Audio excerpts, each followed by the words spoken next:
Be prepared to pay more for fish. Fisherfolk in Alligator Pond, Manchester say the prices may surge as they grapple with destroyed fish pots and very little fish at sea.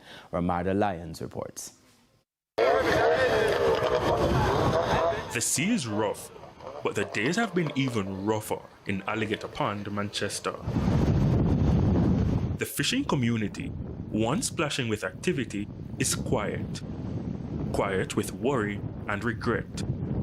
Now, the only thing piercing that quiet is a warning to Jamaicans who may want fish on the menu this Christmas. Fish short. I source of living of a fisherman right now. Go there and catch 2 fish and come back here and make a money. And then can have $1. The children go to school and survive. Answer. But the bottom mash right up. See bottom. This shortage means one thing. It's so expensive enough for the short you can't get. And that's why they must sell the fish at $1,400 and $1,500 per enough time. $1,300. And that then can survive and make back our money. Whenever a seafood is short, they always increase the price. Just like farming. Whenever a produce is short, it increase the price. So fishing is basically the same thing. So if the fish is short, then the price will increase. Definitely will increase. The demand will increase.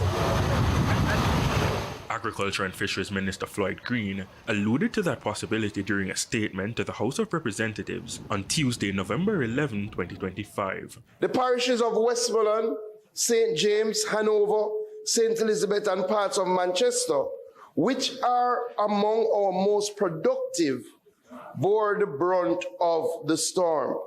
And of course, Trelawney, reversing hard-won production gains and posing immediate risks to food security, price stability, and livelihoods. All this fisherman had to show after a day at sea. Yeah, you can take a look now, sea catching. That's been all night, very poor, really poor. So there's nothing more we can do, so we just have to hope for this. And a better kitchen someday from now. And there are others dealing with major losses. Judith Ellington lost all her fish pots. Just to replace them, she's looking at hundreds of thousands of dollars. Very costly.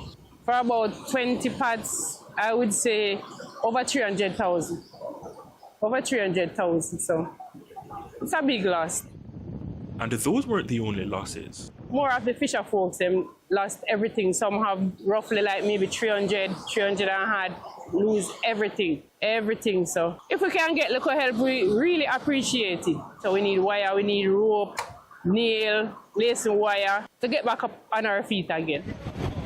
That paired with very little fish coming in, it means very little cash for a community that depends on it. You not catch no fish now for the whole of the grass. Done on the sea bottom. Everything gone coming in from the land. So you're not going to have no fish, you don't catch no fish. You can't catch no fish now. Even the goatfish, the goatfish feeding on the grass. Not one don't left in the grass now. Every 2 little fish, they gone back in the rock, gone hide, we get feeding. This fisherman is a dad first. His priorities are extensive. Around 5 kids. And we have hotel to feed, we have bills, food, clothing. So it's kind of difficult. The ministry says there's a $2.74 billion damage to infrastructure in the fisheries sector alone. Ramada Lyons, TVJ News.